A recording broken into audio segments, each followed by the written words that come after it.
Cerita diawali dengan sebuah penjelasan yang menerangkan tentang pernikahan orang kaya di Jepang yang terbiasa memberikan hadiah spesial berupa biola yang terbuat dari kayu. Ini bukan tentang pernikahannya, tetapi tentang kayu cendana merah yang menjadi bahan utama pembuatan biola tersebut. Kayu itu adalah sejenis kayu langka yang mahal, seharga 4 lak atau senilai 80 juta rupiah per potongan kecil, yang diselundupkan dari wilayah terpencil di India. Kisah akan berfokus bukan tentang kayu cendana merahnya, tetapi tentang seorang buruh atau kuli yang bekerja di sindikat penyelundupan kayu tersebut. Saat ini, si kuli sedang membawa truk berisi kayu cendana merah yang disembunyikan di bawah sayuran tomat. Dengan para polisi yang sedang mengejarnya, si kuli terus menaikkan nilai suap atau sogokan agar diizinkan lewat. Namun, karena mereka hanya jujur dengan uang 3 juta rupiah, mereka pun tetap menangkap si kuli untuk dibawa ke kantor polisi.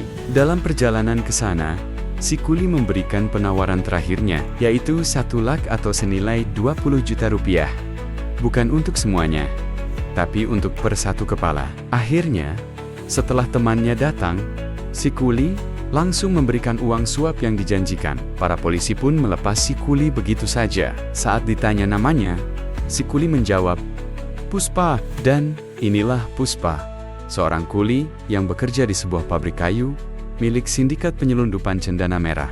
Puspa memiliki karakter kuat yang menolak untuk diatur, apalagi disuruh-suruh. Bahkan ketika sang pemilik pabrik datang, Puspa hanya duduk saja sambil mengangkat satu kakinya. Hal itu menarik perhatian seorang buruh lain yang masih magang, bernama Samsul, yang memilih untuk ikut resign atau mengundurkan diri dan bersedia menjadi bawahan Puspa. Setelah mengundurkan diri dari pabrik kayu, Puspa memutuskan untuk ikut rombongan penebang kayu dengan Samsul yang terus mengikutinya. Sesampainya di lokasi hutan tempat tumbuhnya kayu cendana merah, mereka tidak langsung bekerja, melainkan melakukan sedikit ritual untuk kelancaran pekerjaan. Tak lama, seorang penjaga pun memberitahu tentang kedatangan mobil polisi yang menuju ke arah mereka. Saat para buruh akan kabur meninggalkan lokasi dan jerih payah mereka, Puspa menjadi satu-satunya orang yang tetap berdiri tegak dan mulai menunjukkan sisi kepemimpinannya dengan mengajak semua kuli untuk bekerja sama dalam sebuah taktik yang tidak biasa. Inilah Govinda, kepala polisi yang dikenal galak, tegas, keras, kejam, dan sangat menolak uang suap dalam jumlah kecil. Karena majikan tempat kerja Puspa belum membayar jatah bulanan Govinda dan pasukan, mereka bermaksud untuk menyita semua barang bukti. Entah dari mana datangnya nyali besar yang Puspa miliki, ia sedikit pun tidak gentar ketika Govinda menodongkan senjata api. Karena anak buahnya tidak menemukan satupun barang bukti, Govinda tidak punya alasan untuk menangkap mereka semua. Tak lama setelah Govinda pergi, kita akhirnya akan tahu di mana kayu-kayu cendana merah itu disembunyikan. Ya, Puspa dengan cerdas dan mind-blowingnya menyembunyikan kayu-kayu itu di atas pohon menggunakan tali. Dan itu sangat amat di luar nalar. Bagaimana mungkin tidak kelihatan? Setelah menurunkan semua kayu, Puspa dan para buruh pun langsung menyetorkannya pada sang majikan dengan upah yang terbilang sangat kecil dibandingkan dengan risiko yang harus mereka hadapi. Di mana Govinda rupanya kembali lagi dengan membawa lebih banyak pasukan. Dan terjadilah kerusuhan ketika para kuli melakukan perlawanan. Di tengah kisruh yang tengah berlangsung, Puspa membawa lari truk berisi muatan kayu tersebut. Setelah terlibat kejar-kejaran selama beberapa saat, Puspa tiba-tiba menyerahkan dirinya dengan mobil truk yang sudah menghilang entah kemana. Di kantor polisi, Puspa diinterogasi terkait di mana ia menyembunyikan truk dan kayu cendananya. Namun, luar biasanya, Puspa sama sekali tidak menunjukkan kelemahannya. Justru, ia tertawa dan meminta seorang petugas untuk membawakan segelas air. Menyadari, Puspa tidak akan kalah dengan kekerasan. Satu petugas yang berasal dari desa setempat pun menggunakan taktik lain untuk membuatnya berhenti tertawa, yaitu mengungkit tentang masa lalu Puspa yang ternyata lahir dari seorang ibu tanpa suami, alias tidak punya nama belakang sebagai garis keturunan. Ia pun dibawa menemui keluarga Reddy bersaudara. Mereka adalah keluarga penadah kayu cendana yang cukup berkuasa, bagian dari sindikat besar penyelundupan yang ada di India. Yang pertama ada Jali Reddy, sosok cabul yang sudah merenggut kesucian hampir semua gadis desa yang dianggap paling cantik. Kedua, ada Jaka Reddy. Mungkin bisa dibilang paling pintar dan memiliki otak dengan menjalankan bisnis tetap lancar. Ketiga, sekaligus terakhir, ada sang kakak tertua bernama Konda Reddy, saudara paling kejam dan bengis yang tidak segan-segan melakukan tindakan kekerasan. Bahkan pembunuhan terhadap siapapun yang berani mengganggu bisnisnya. Di depan Jali dan Jaka, Puspa dengan santainya meminta 5 lak atau sekitar Rp 10 juta apabila mereka menginginkan kayu cendana tersebut. Karena Puspa bukan tipikal orang yang mudah terintimidasi oleh sosok besar seperti keluarga Reddy, Jala dan Jaka pun menyetujui permintaan tersebut. Tebak, di mana Puspa menyembunyikan truknya? Puspa ternyata menyembunyikan truk tersebut di dasar sumur besar. Setelah uangnya diserah, Puspa mendapat sedikit penghinaan saat Jali melemparkan uang sebagai ongkos pulang. Saking tidak maunya Puspa masuk ke dalam mobil pribadinya, tak terima direndahkan harga dirinya, Puspa langsung membeli mobil serupa menggunakan uang yang ia terima. Takhonnya dibawa ke rumah dan mengajak ibunya berputar-putar. Puspa juga pergi ke kediaman keluarga Reddy bersaudara untuk bisa bertemu langsung dengan Konda, sang kakak tertua. Masih dengan modal nyali, kecerdasan, dan kemampuan bernegosiasi, Puspa berhasil membuat Konda takjub saat ia memiliki ide brilian untuk membawa kayu cendana merah tanpa takut dicegat polisi, yaitu dengan memodifikasi truk pembawa susu dan menyembunyikan kayu-kayu tersebut di bagian bawahnya. Setelah berhasil melewati pos pemeriksaan, Puspa yang membawa sendiri truk itu pun tiba di sebuah kuil untuk menyerahkan susu tersebut kepada para warga. Disinilah, untuk pertama kalinya, Puspa bertemu dengan calon ibu dari anak-anaknya.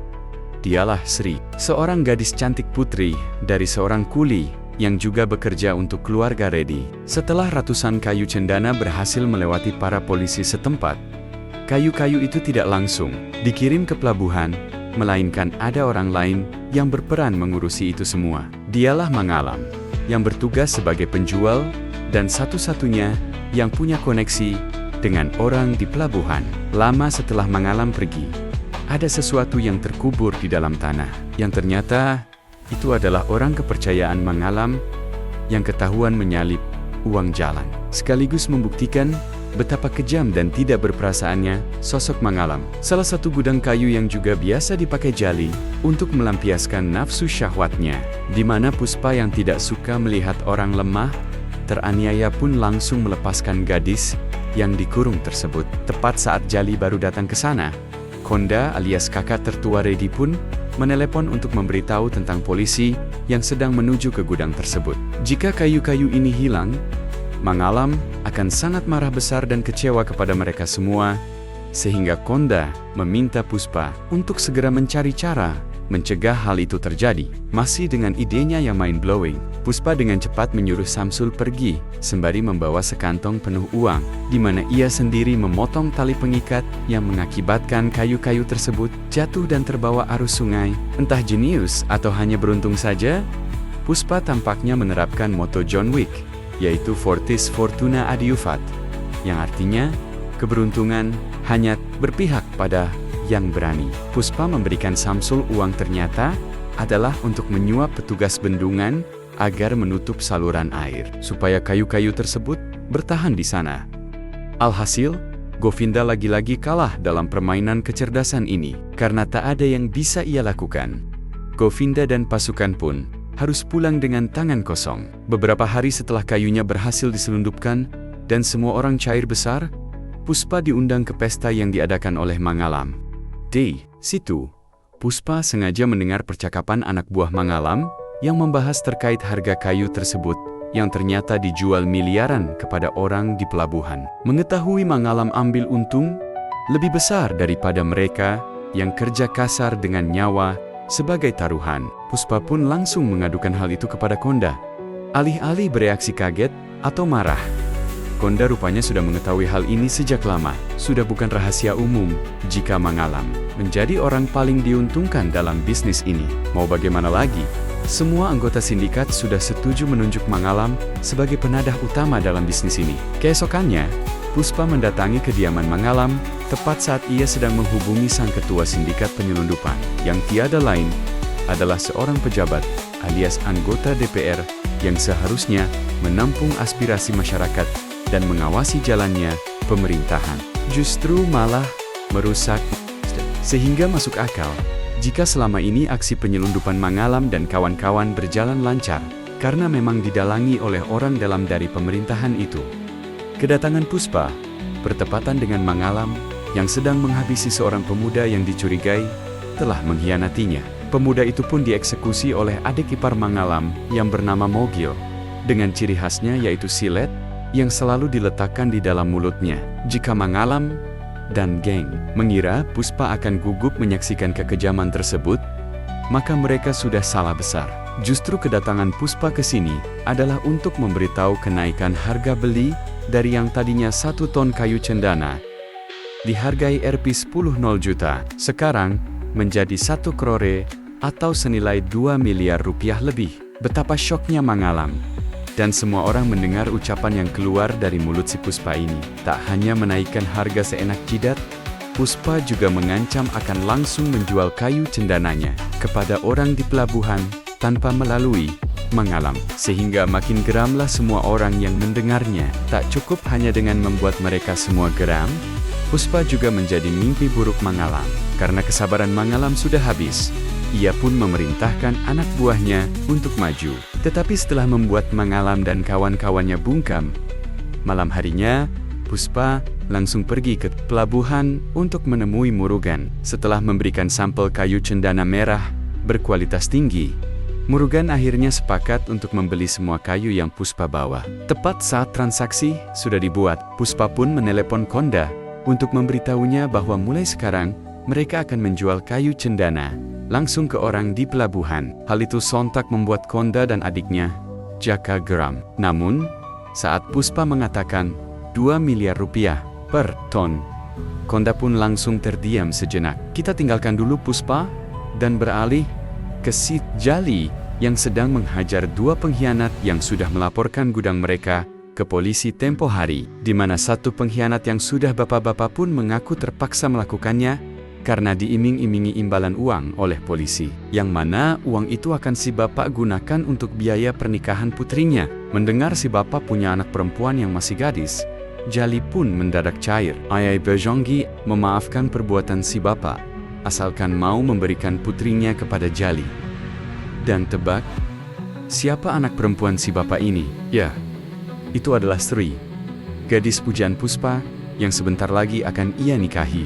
Namun demi nyawa bapaknya, Sri pun terpaksa harus menerima tawaran nikah kontrak yang diajukan oleh Jali. Setelah memakai pakaian pengantin, Sri pun dibawa ke rumah Jali, bertepatan dengan seluruh anak buahnya yang disuruh keluar.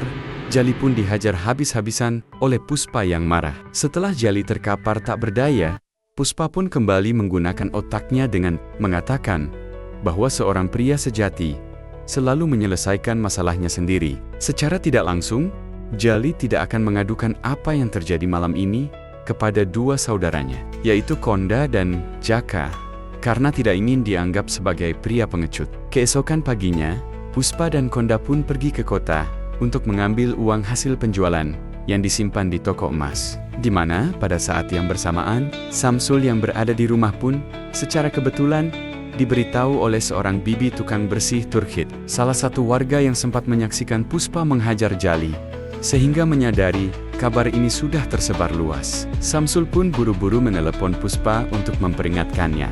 Tetapi di luar rencana, Konda sudah mendengar kabar tentang Puspa yang menghajar adik bungsunya. Dengan kondisi kepala ditutupi dan akan dieksekusi, Puspa masih saja bisa tertawa dalam detik-detik krusial ini. Saat Konda akan menembak kepalanya, tiba-tiba muncullah Mogil dan anak buah yang datang tepat waktu. Mereka melakukan serangan atas perintah langsung dari Mangalam yang tidak suka dengan pengkhianatan Redi bersaudara. Di momen ini, dimanfaatkan baik oleh Puspa yang meskipun sulit melihat dengan jelas, dia masih bisa melakukan perlawanan, bahkan membuat lawannya ketakutan. Tak lama setelah Puspa berhasil melepaskan ikatannya, muncullah Samsul dengan sepeda motornya. Tepat di sisi lain, Jaka menjadi orang terakhir dari kelompok Redi bersaudara yang masih hidup, di mana saat Mogil akan membunuhnya, tiba-tiba, setelah menghabisi pasukan Mangalam seorang diri, Puspa menyisakan Mogil, adik iparnya, tetap hidup. Namun ketika Mangalam menelepon untuk menanyakan kabar terbaru, Puspa langsung menembak kepalanya saat itu juga. Di acara pemakaman, semua anggota sindikat pun dikumpulkan, termasuk Mangalam yang datang terakhir, dipimpin oleh sang ketua, yaitu Bapak Pejabat Anggota DPR yang terhormat. Puspa, dengan kelihayannya, berhasil mengelabui semua orang bahwa alasan dia membunuh Mogil, adik ipar Mangalam, adalah sebagai bentuk balas dendam atas kematian Kondah yang dibunuh duluan. Mulai memprovokasi semua anggota sindikat untuk menyudutkan Mangalam yang selama ini terlalu mengambil untung banyak. Di mana Bapak Pejabat sebagai sang ketua yang ingin terlihat bijak dan adil pun mulai memihak Puspa dengan semua penjelasan masuk akalnya. Dalam waktu singkat, Puspa berhasil mengambil hati Bapak Pejabat dengan iming-iming keuntungan yang jauh lebih besar dari yang biasa ia dapatkan selama ini. Pada akhirnya, Mangalam pun dipecat dari jabatannya sebagai bagian penjualan dan menyerahkan jabatan tersebut kepada Puspa yang notabene adalah orang baru di bisnis ini. Tak butuh waktu lama bagi Puspa untuk menjadi sosok yang cukup berpengaruh dalam bisnis ini, sekaligus orang yang menjadi sorotan di wilayahnya, di mana Mangalam sendiri akhirnya mendapat musibah ketika istrinya, yang merupakan kakak perempuan Mogil, nyaris saja menewaskan suami sendiri dengan metode yang sama yang sering dipakai oleh Mogil, adiknya. Beberapa waktu berlalu, setelah Puspa menjadi bos dan disegani oleh semua orang, Govinda sang kepala polisi pun mengundurkan diri dari jabatannya. Namun disinilah awal permasalahan sesungguhnya dimulai ketika muncul sosok baru yang menggantikannya, yaitu seorang kepala polisi bernama Banwar Singh, sekawan yang dikenal brutal dan bertindak arogan, melebihi penjahat itu sendiri. Untuk pertama kalinya, Puspa menemui Banwar Singh untuk berkenalan sekaligus memberikan jatah bulanan. Berbeda dengan aparat yang lain, Banwar Singh tidak serta-merta menerima jatah tersebut dengan mulus. Bahkan, ia dengan sengaja mempersulit Puspa yang diborgol atas tuduhan penyuapan. Tebak apa yang Banwar Singh inginkan? Ya, Banwar Singh hanya ingin dipanggil Pak Bapak ketika Puspa menyerahkan uangnya. Tidak seperti aparat lain yang tunduk begitu saja. Banwar ingin lebih dari itu. Ia ingin rasa hormat, disegani, menolak diatur-atur, menolak dikendalikan, dan benci membungkuk pada orang. Sehingga mulai bulan depan, Banwar Singh lah yang akan menentukan berapa jatah bulanan yang harus Puspa persiapkan. Sejak hari itu, Puspa menjadi sangat baik kepada Banwar Singh. Ia memberikan apapun yang dimintanya, layaknya seorang pembantu, seperti hadiah, barang, uang, dan lain sebagainya. Bahkan tepat di malam pernikahannya dengan Sri, Puspa memilih untuk menemani Banwar Singh minum-minum di sebuah bukit. Jika Anda mengira mereka berdua akan menjadi teman baik dan bekerja sama dalam kejahatan, Anda sudah salah besar. Ingat, sejak awal Puspa punya prinsip kuat untuk menjadi seseorang yang tidak ingin berada di telunjuk orang lain. Kebaikan yang Puspa berikan kepada Banwar Singh selama ini hanyalah sebuah rencana untuk bisa berada sedekat ini. Karena niat Puspa yang sebenarnya adalah untuk membuat Pak Banwar kena mental dan pulang dengan kondisi dipermalukan. Setelah Puspa sampai di acara pernikahannya dan melangsungkan resepsi dengan lancar, kita akan melihat Banwar Singh yang pulang dengan kondisi setengah telanjang. Ia membakar semua uang yang Puspa berikan, dan persaingan di antara keduanya pun baru dimulai. Tamat. Ending yang tidak benar-benar ending. Film ini dirilis tahun ke-2022. Part 2 akan keluar mungkin di tahun ini atau tahun depan dengan judul Puspa 1. The Rise, seru nggak menurut teman-teman? Nungguin nggak yang keduanya? Sabar ya, nunggu rilis dan turun bioskop dulu. Pesan yang bisa kita ambil dari sosok Puspa adalah keberanianlah yang membuat Anda bertahan dalam situasi apapun. Nyali sama harganya dengan nyawa. Jika itu hilang, niscaya tak ada gunanya Anda hidup. Ingat, jika sudah waktunya, hujan akan turun. Jika sudah masanya, bunga akan mekar. Dan jika sudah waktunya, doa-doa pasti akan dikabulkan. Saya Mas Kun, mewakili jajaran direksi pecinta film yang bertugas, mengucapkan terima kasih, dan sampai jumpa di video selanjutnya.